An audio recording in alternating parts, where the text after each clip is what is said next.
Siapa tahu dari hal yang sekecil itu datang ridho dari Allah Subhanahu wa taala. Jadi beribadah itu jangan nunggu yang besar-besar deh. Ayah aku kalau udah nyumbang 1 juta Pak Ustaz dah enaknya. Nah, gitu kan. Tidak, dari hal sekecil apapun. Apapun yang kita mampu lakukan karena kita tidak tahu di mana letak ridho Allah Subhanahu wa taala, dan jangan usahakan jangan melakukan kemaksiatan sekecil apapun atau menganggap remeh kemaksiatan sekecil apapun, karena kita tidak tahu bisa saja di situ letak murka Allah Subhanahu wa taala. Dan yang ketiga nasihat tadi adalah jangan menghina siapapun makhluk Allah Subhanahu wa taala, karena kita tidak tahu jangan-jangan itu adalah seorang kekasih Allah Subhanahu wa taala.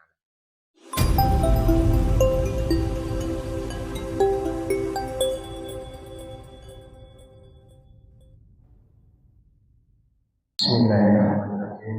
Assalamualaikum warahmatullahi wabarakatuh. Alhamdulillahirabbil alamin. Wassalatu wassalamu ala sayyidil mursalin sayyidina Maulana Muhammadin wa ala alihi wa sahbihi ajma'in. Yang terhormat Ketua Majelis Bismillah beserta seluruh pengurus masjid, juga kepada ibu majelis taklim dan juga panitia penyelenggara.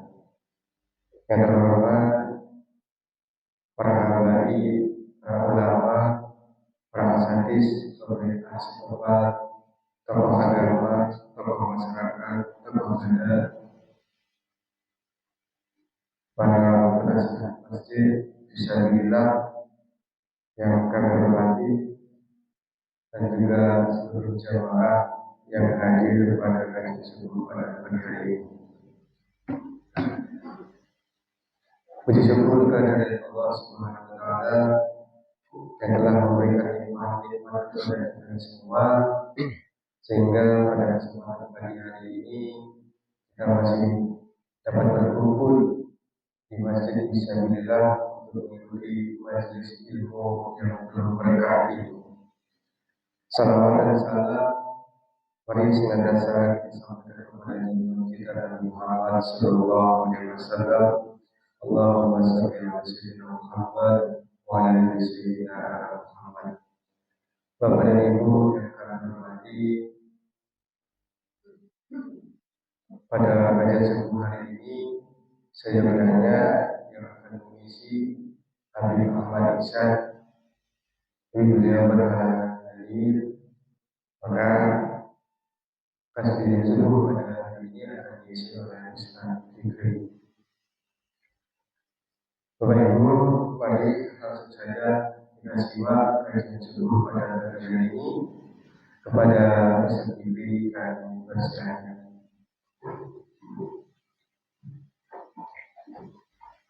Baik, terima kasih. Assalamualaikum warahmatullahi wabarakatuh. Waalaikumsalam. Alhamdulillah, alhamdulillahirabbil alamin. Wassalatu wassalamu ala asyrofil anbiya'i wal mursalin sayyidina wa maulana Muhammadin wa ala alihi wa ashabihi wa dzurriyyatihi ajma'in. Amma ba'du. Subhanaka la ilma lana illa ma 'allamtana innaka antal alimul hakim. Wala haula wala quwwata illa billahil aliyyil azim. Wala haula wala quwwata illa billahil aliyyil azim. Wala haula wala quwwata illa billahil aliyyil azim. Allahumma ya Fattah ya Alim, iftah lana futuhal arifin. Sadaqallahul azim. Yang kami hormati segenap pengurus Masjid Fisabilillah, yang kami hormati para penasihat Masjid Fisabilillah yang selalu istiqomah mengikuti kajian pada minggu pagi ini.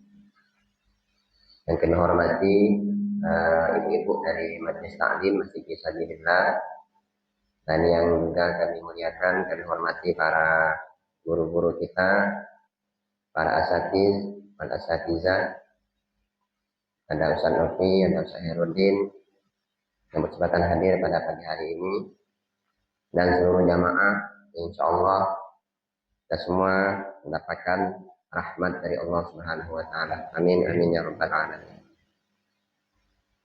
Bapak Ibu jamaah sekalian yang dirahmati Allah Subhanahu wa taala, mengawali temuan kita pada pagi hari ini, mari kita banyak-banyak bersyukur kepada Allah Subhanahu wa taala. Karena begitu banyak nikmat yang Allah berikan kepada kita. Terkadang nikmat itu baru terasa nikmat pada saat ia ditarik oleh Allah Subhanahu wa taala. Sehat, kapan terasa sehat? Pada saat sakit. Begitu juga mungkin dengan hidup kita. Kadang kita ini terasa hidup pada saat mungkin lama merasa nak dekat dengan ajal kematian. Mulai sakit mikir, wah jangan-jangan ini terakhir hidup aku. Wah, mintalah panjang umur. Ya. Kenapa terkadang nikmat sehat itu kita abai seolah-olah itu merupakan sesuatu hal yang biasa. Termasuk juga dengan ketaatan. Taat kepada Allah Subhanahu wa taala itu bukan sesuatu hal yang biasa, tetapi merupakan sesuatu anugerah yang sangat besar dari Allah Subhanahu wa taala. Mampu kita sholat, mampu kita zikir, mampu kita sholawat, mampu kita baca Quran, mampu kita hadir di majelis taklim, mampu kita hadir ke masjid, itu merupakan anugerah yang sangat besar dari Allah Subhanahu wa taala. Telinga kita ini hampir 5 kali dalam sehari dengar azan. Tetapi terkadang kita abai. Ya, terkadang kita abai. Kenapa? Belum ada taufik yang Allah berikan kepada kita. Tahu bahwa itu adalah suatu kebaikan, tapi kita belum mampu untuk melaksanakannya. Nah itu kok bisa orang lain mampu melakukannya kita tidak? Nah, itu merupakan anugerah yang Allah berikan kepada kita. Itulah bentuk kasih sayang Allah Subhanahu wa taala kepada seorang hamba. Oleh sebab itu banyak-banyak bersyukur atas nikmat iman, bersyukur atas nikmat Islam, bersyukur atas nikmat kesehatan, bersyukur atas nikmat kehidupan, bersyukur atas nikmat kesempatan yang Allah berikan kepada kita. Sudah selayaknya setiap nikmat yang kita rasakan harus kita barengi dengan nikmat syukur itu minimal. Kita mampu mengucapkan kalimat Alhamdulillahirabbil alamin. Begitu juga salawat beriring salam. Hendaknya selalu kita basahkan lisan kita, tautkan hati kita untuk selalu mengucapkan kalimat Allahumma sholli ala sayyidina Muhammad wa ala ali sayyidina Muhammad. Semoga salawat dan salam itu juga dicurahkan kepada para sahabatnya, kepada keluarganya, juga kepada para zuriatnya dan juga para pengikutnya hingga akhir zaman. Amin ya rabbal alamin. Bapak Ibu jemaah sekalian yang dirahmati oleh Allah Subhanahu wa taala, sudah kita ketahui bahwa jadwal pagi ini insyaallah mestinya bisa oleh Habib Ihsan, tapi beliau berhalangan sehingga dengan berat hati ya, kasihan Iwan nak bikin kopi masalahnya. Kopi lado gitu ya. Sebenarnya Bapak Ibu sekalian, di minggu keempat itu kajian Asmaul Husna. Tapi saya merasa banyak ego yang perlu ditampilkan di masjid. Ketua masjid lah yo. Habis itu khutbah Jumat juga gitu kan. Ngisi kajian, ngisi pulau gitu kan. Jadi saya kasih kesempatan kepada yang lain. Terlebih lagi mungkin kita butuh penyegaran dari ustadz dari luar. Makanya kami berharap kemarin Habib Ihsan bisa mengisi kajian di minggu keempat. Nanti kajian Asmaul Husna, harapan kami mungkin di minggu-minggu kelima. Nah sehingga semacam itu ya sudah fix ya, maksudnya sudah kita sepakati dan kita jadwalkan. Ya sehingga untuk kajian Asmaul Husna mestinya belum pagi ini gitu kan. Tapi tidak apa-apa lah, mungkin dengan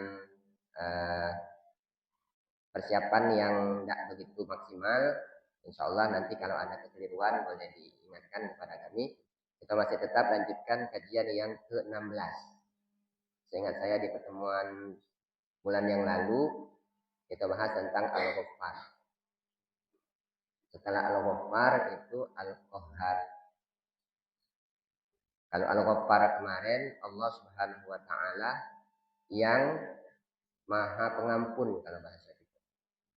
Maha Pengampun. Tetapi kalau kita ingat kajian kita yang kemarin itu Allah itu menutupi segala keburukan yang ada di dalam diri kita dan menampakkan kebaikan-kebaikan yang ada di dalam diri kita. Itu yang makna sesungguhnya dari Al-Ghaffar. Nah, itu berdasarkan penjelasan dari Al-Imam Al-Ghazali.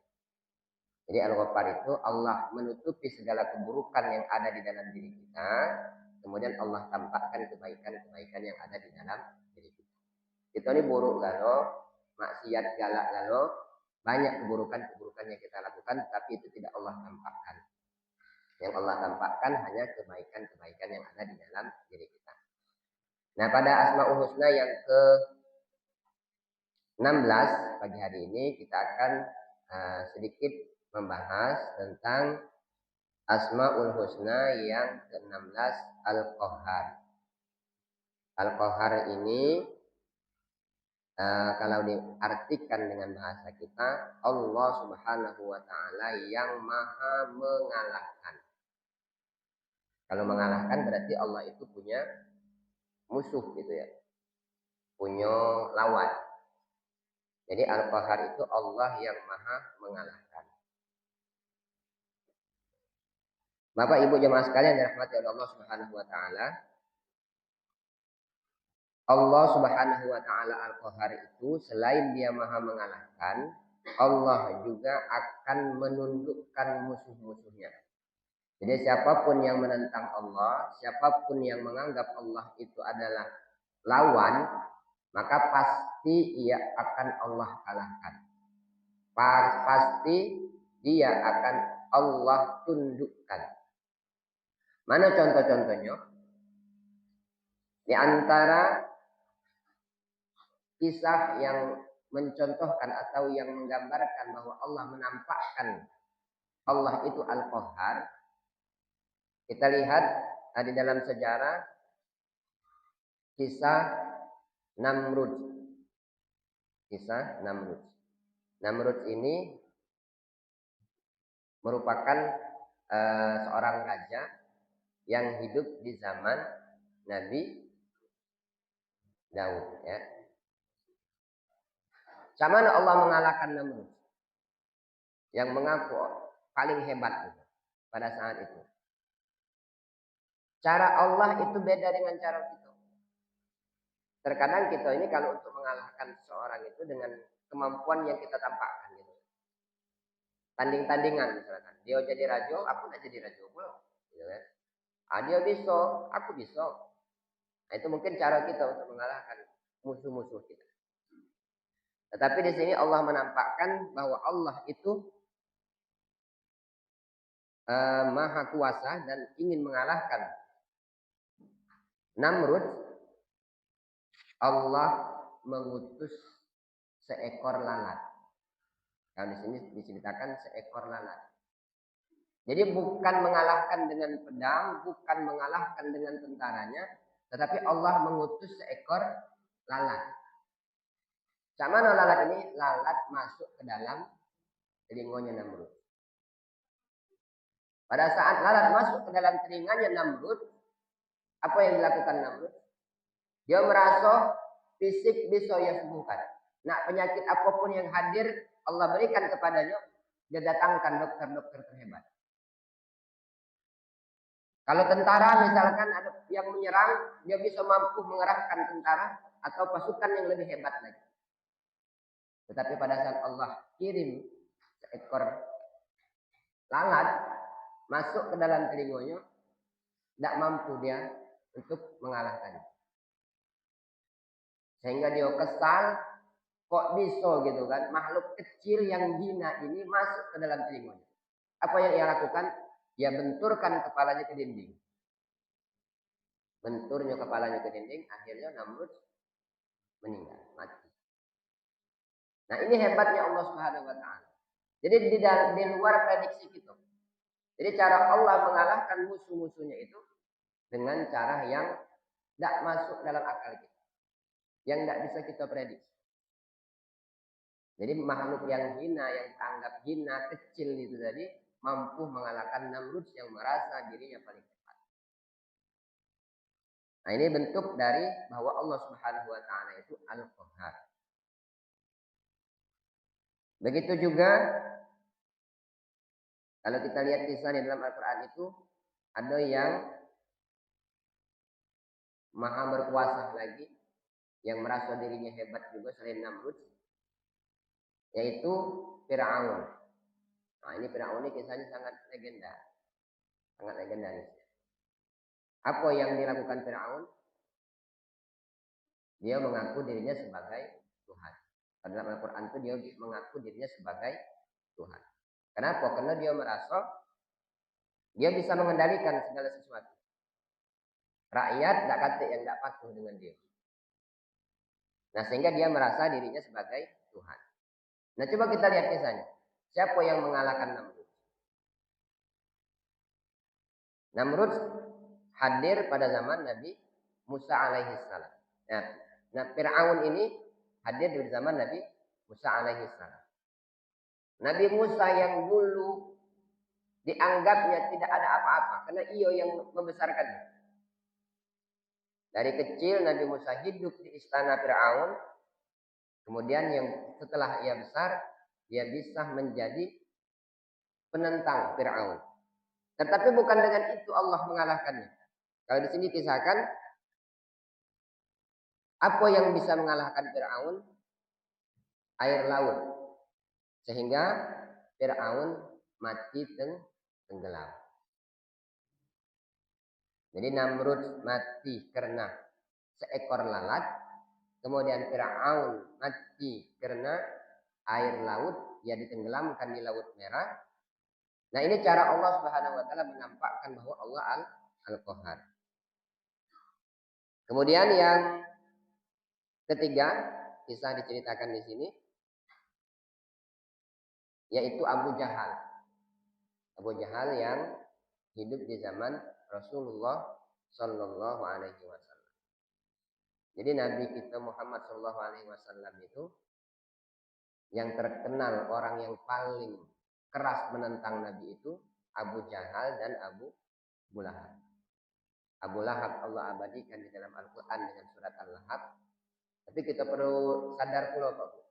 Jangan pula kita, saya ingat ada seorang guru saya dulu ceritakan.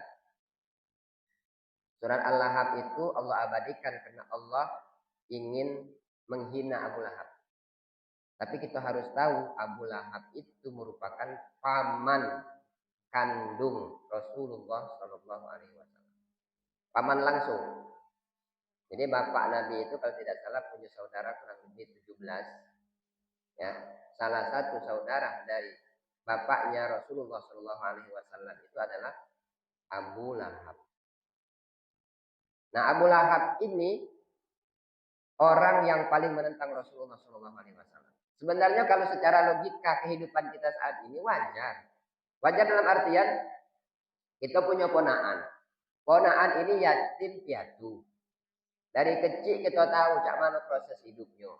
Setelah besar ngaku diri sebagai Rasul. Ingin mengalahkan kita yang dari dulu berkuasa di wilayah itu. Jadi Abu Lahab ini sangat menentang Rasulullah Shallallahu Alaihi Wasallam. Kalau bahasa yang saya pernah baca itu dalam kitab, ibaratnya tuh priuknya diganggu. Mata pencahariannya Abu Lahab ini diganggu.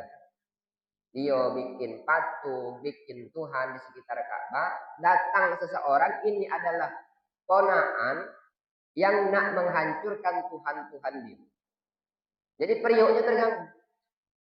Dia bukan benci secara personal kepada Rasulullah Shallallahu Alaihi Wasallam, tapi dia tidak senang dengan ajaran yang dibawa oleh Rasulullah Shallallahu Alaihi Wasallam.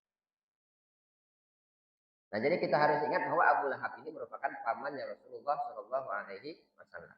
Jadi kata guru saya dulu tuh, kalau bisa pada saat sholat ataupun pada saat kapanpun, jangan sering-sering baca surat Al-Lahab. Ya ibarat kita nih kan, saudara kita, misalkan dikata-kata, singgung enggak kira-kira? Tabbat yada abi lahabin wa tab. Celakalah kedua tangan Abu Lahab. Itu kan menceritakan tentang bahwa Allah menghina Abu Lahab. Kalau tidak salah ada cerita yang secara langsung diceritakan pada saat Rasulullah SAW itu sudah hijrah ke Madinah. Karena Al-Lahab itu kan Allah turunkan pada saat Rasulullah SAW berada di Mekah.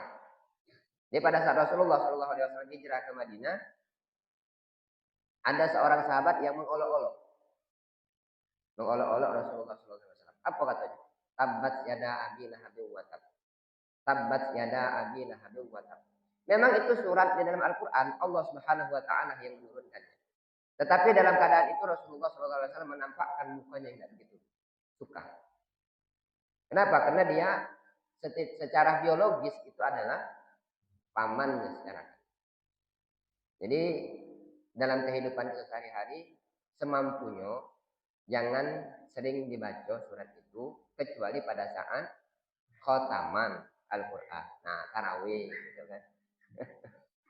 Tarawih gitu kan, atau pada saat khotaman Al-Quran. Tapi dalam keseharian misalkan kan masih banyak surat-surat yang lain. Ya mungkin dalam bahasa kita ini ya merasa cek kita lah, karena sebagai manusia biasa mungkin ada rasa tidak enak pada saat saudara atau keluarga kita dihina. Nah, jadi kita kembali kepada kajian kita. Jadi ada satu lagi yang Allah hinakan atau Allah kalahkan. Pertama tadi Namrud yang Allah hadirkan pada zaman Nabi Ibrahim. Kemudian Fir'aun Allah hadirkan pada zaman Nabi Musa. Dan Abu Jahal yang Allah hadirkan pada zaman Rasulullah SAW. Cak mana Allah menghina Abu Jahal ini?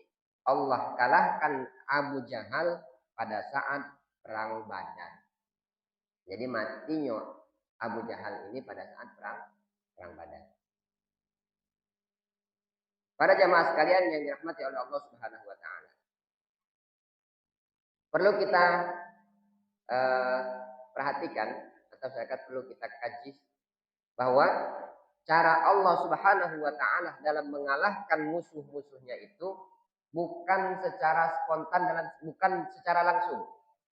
Di sini kalau kita lihat Nabi Ibrahim untuk mengalahkan Raja Namrud itu butuh waktu puluhan tahun. Begitu juga dengan Nabi Musa mengalahkan Fir'aun.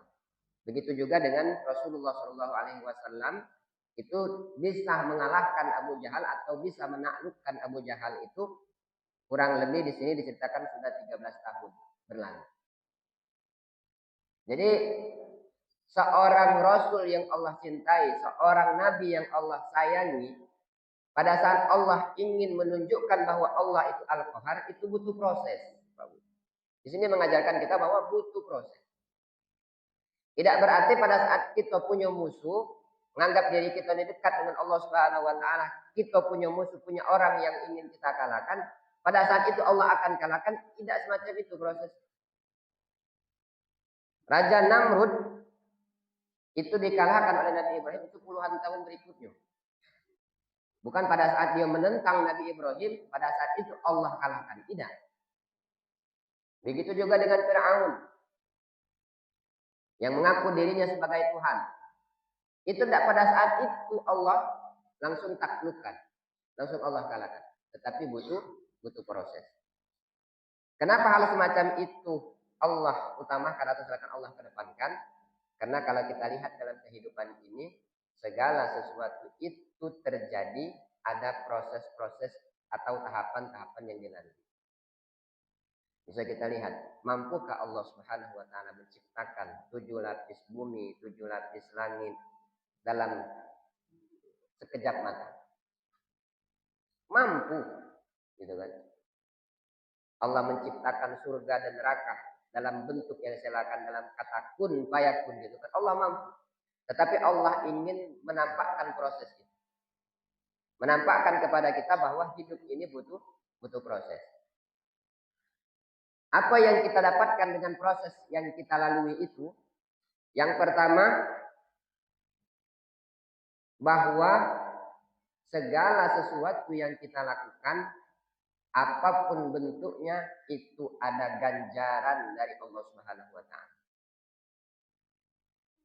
Kita berdoa kepada Allah, misalkan kita dengar ada amalan bahwa kalau kita sering baca surah Al-Waqi'ah atau kita sering sholat duha, maka rezeki kita dilancarkan dan dimudahkan oleh Allah Subhanahu wa Ta'ala. Kita amalkan itu. Sehari, 2 hari, 3 hari. Terkadang kita ini tidak sabaran. Perasaan aku nilai seminggu rutin melaksanakan amalan ini, tetapi kok rezekiku masih inilah. Kita lupa bahwa Allah Subhanahu wa Ta'ala dalam menghadirkan sesuatu itu butuh proses. Prosesnya itu bukan untuk Allah, tetapi untuk mengajarkan kepada kita. Yang pertama, kita supaya bersabar. Kita bayangkan pada saat kita puasa. Setelah ibadah puasa, makan itu nikmat. Nikmatnya biasa-biasa saja. Kok bisa semacam itu? Karena pada saat kita lapar, datang ke meja makan, makan gitu. Nikmat dan nikmat, tapi nikmatnya biasa baik. Gitu kan? Tetapi coba kalau kita bandingkan dengan ibadah puasa gitu. Lapar kita di siang hari, haus kita di siang hari. Pada saat kita lapar dan haus, apakah langsung kita nikmati makanan? Tidak bisa. Kita tahan dulu, kita sabar dulu. Tetapi pada saat datangnya maghrib, pada saat berbuka, itu nikmatnya sangat luar biasa dibandingkan dengan nikmat makan kita pada saat kita lapar. Nah, ini yang pertama ingin Allah tunjukkan kepada kita. Jadi kesabaran yang kita misalkan tunggu, itu merupakan proses ujian yang bisa kita nikmati nikmatnya yang Allah berikan kepada kita. Ini yang pertama. Kemudian yang kedua, setiap kesabaran yang kita lakukan itu bernilai pahala di sisi Allah Subhanahu wa Ta'ala. Kita bersabar dalam melaksanakan amal itu tadi, itu merupakan begitu banyak pahala yang Allah akan tampakkan kepada kita. Makanya kita misalkan dalam keseharian kita itu, kita diajarkan dimulai dengan bismillah, diakhiri dengan hamdalah. Kenapa? Pada saat kita melaksanakan rutinitas apapun itu selagi bukan yang haram, kita awali dengan bismillah. Dalam prosesnya menunggu terjadinya harapan yang kita inginkan itu tadi, itu bernilai pahala.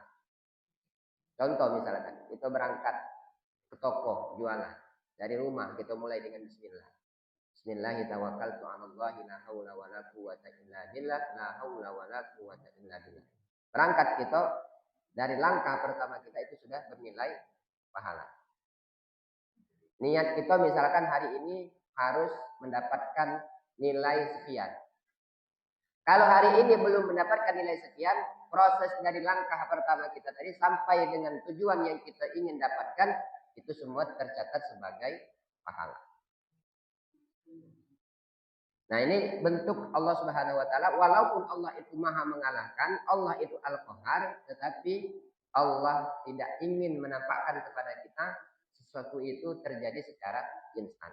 Jadi ada prosesnya. Pertama, Allah mengajarkan kesabaran kepada kita. Kemudian yang kedua, Allah ingin memberikan pahala yang begitu banyak dari proses yang kita lakukan. Dan terkadang Allah Subhanahu wa Ta'ala rindu dengan rintihan-rintihan kita. Jadi makanya kalau misalkan kita baca literatur dalam agama itu, siapa orang yang Allah cintai itu? Orang yang Allah cintai itu adalah orang yang selalu mampu untuk taat kepada Allah.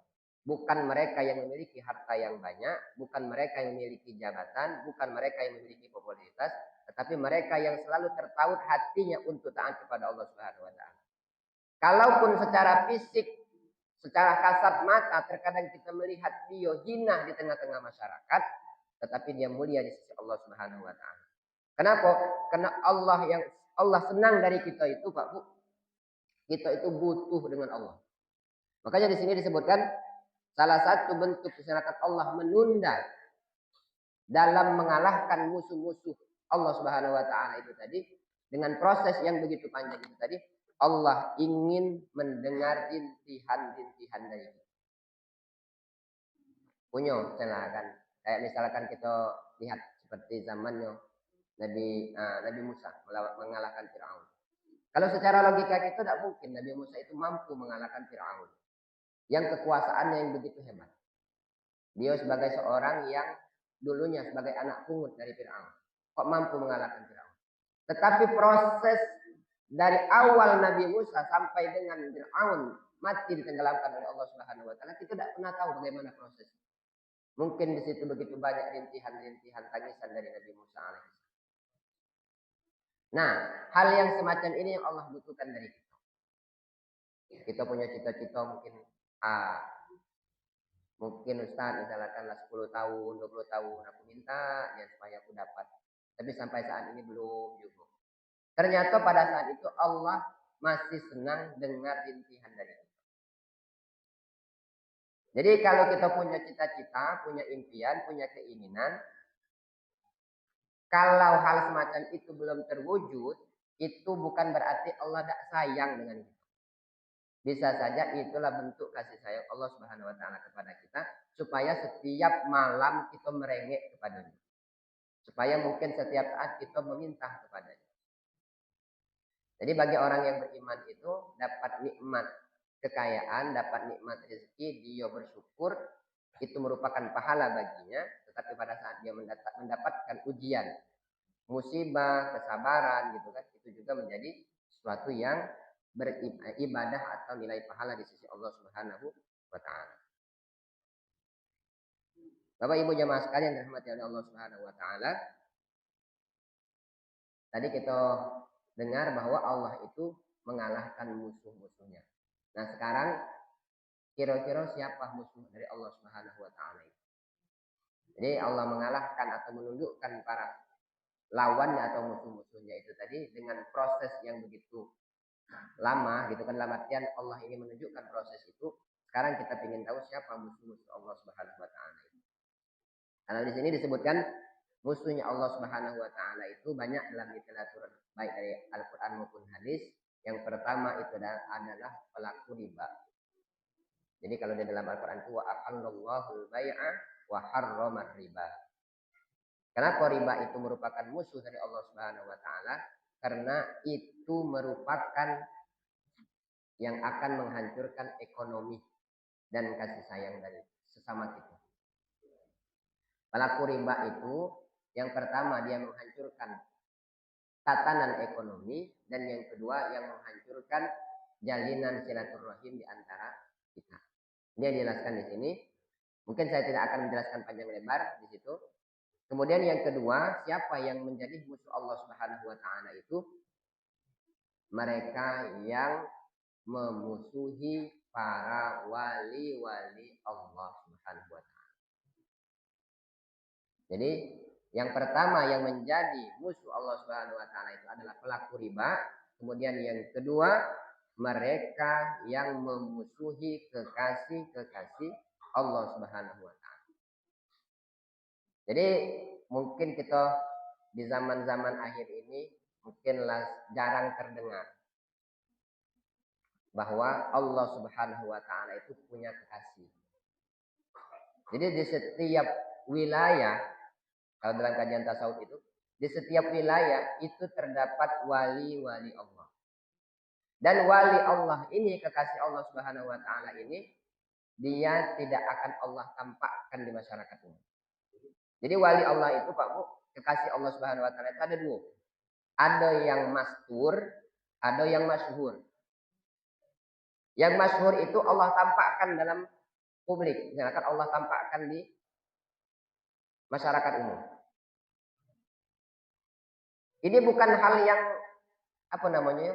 bukan ini tidak ada, ini ada. Salah satu contoh misalkan, kalau saat ini mungkin bisalah kita menganggap dia sebagai seorang wali. Wali Allah itu yang pertama, dia tidak akan menyalahkan syariat. Dia tidak akan menyalahkan syariat. Kalau misalkan kita lihat mungkin sebagai ulama dunia misalkan Habib Umar Al-Hafiz. Dia masyhur dia. Dan dia tidak menyalahkan syariat. Dan banyak orang-orang hebat yang menganggap bahwa dia sebagai seorang waliullah. Nah kalau yang masyhur semacam ini mungkin kita tidak mampu. Misalkan dalam arti kita tidak mungkin melawan dia. Tidak mungkin kita, maksudnya itu secara terang-terangan melawan atau menghina. Tetapi ada wali Allah yang masyhur. Yang masyhur ini yang Allah sembunyikan. Tidak Allah tampakkan di tengah-tengah masyarakat. Nah yang ini harus kita hati-hati. Harus kita hati-hati. Kenapa?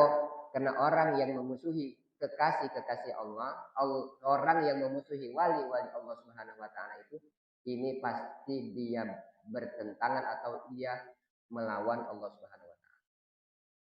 Nah, bahayanya orang yang bertentangan atau orang yang melawan Allah Subhanahu wa taala ini pasti Allah akan kalahkan dia.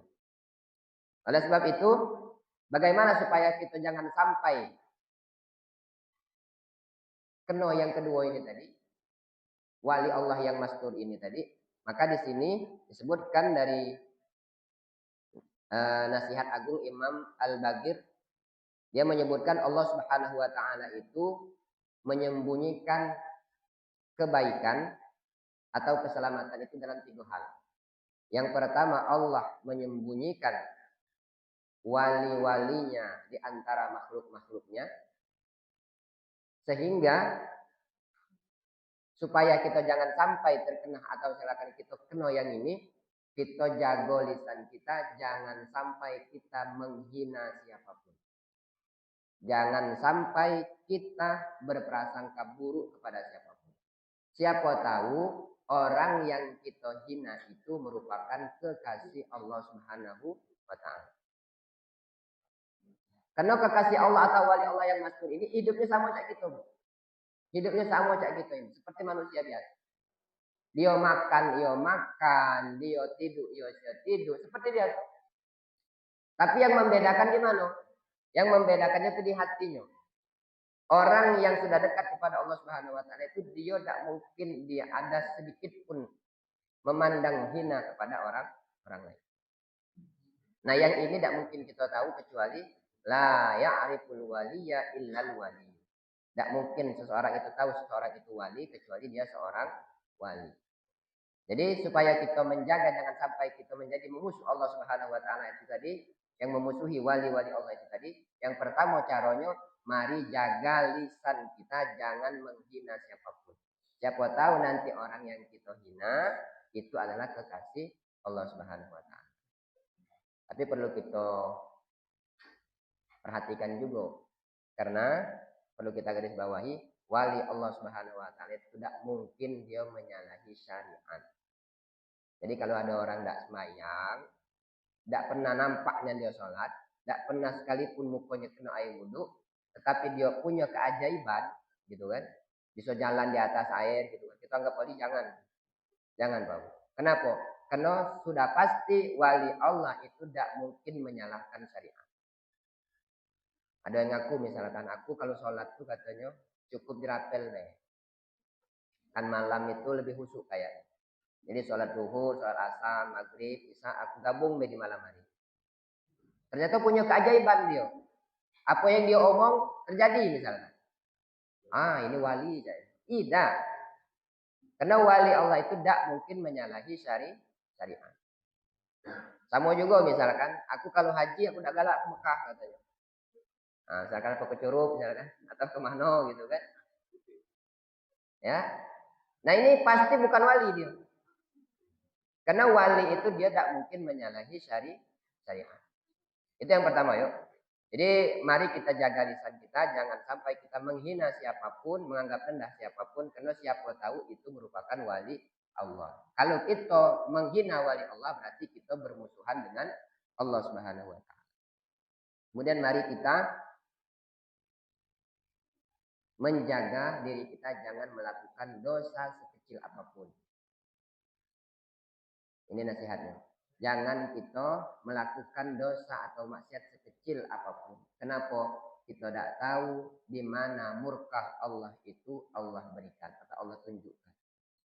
Jangan kita menganggap misalkan ini kecil Pak Ustaz, dosanya kecil. Misalkan ngambil punya orang misalkan. Alhamdulillah. Ini cuma sebatas botol aqua ukuran kecil gitu kan. Tidak apa-apa lah. Gitu kan. Atau mungkin kita misalkan lisan kita mengungkapkan keburukan orang lain. Ada apa-apa. Kan kalau dia tahu juga tidak mungkin dia marah. Gitu kan. Padahal kalau dia tahu mungkin dia marah gitu kan. Padahal kadang kita sering ngomong kayak itu kan.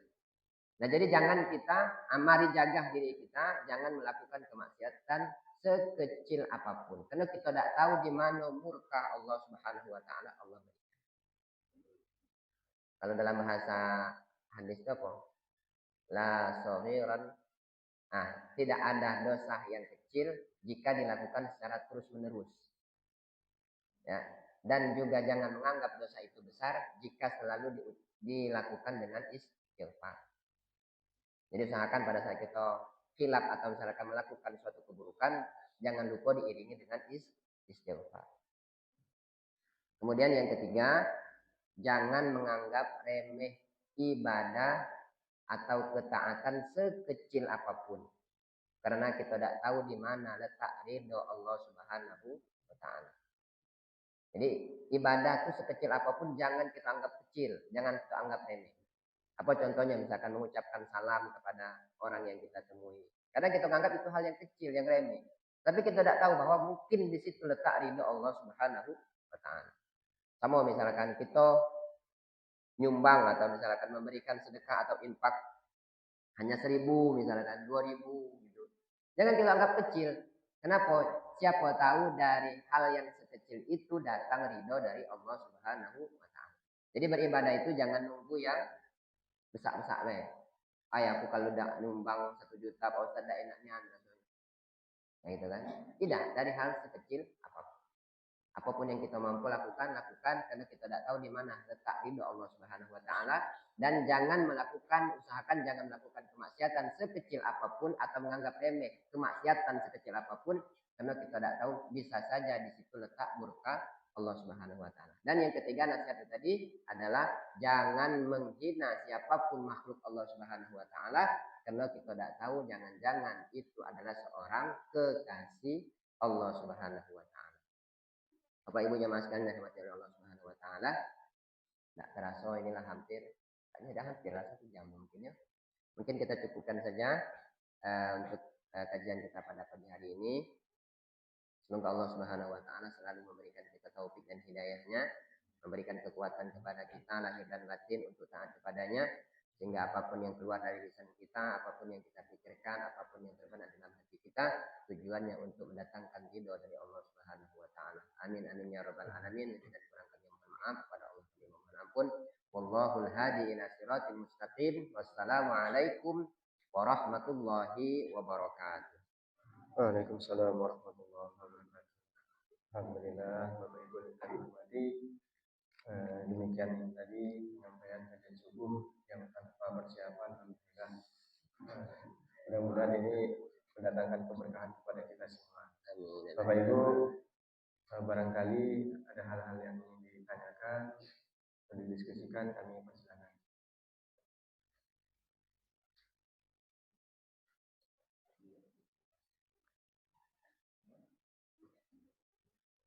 Pas. Bagaimana Bapak Ibu? Tuh. Dari Ibu barangkali.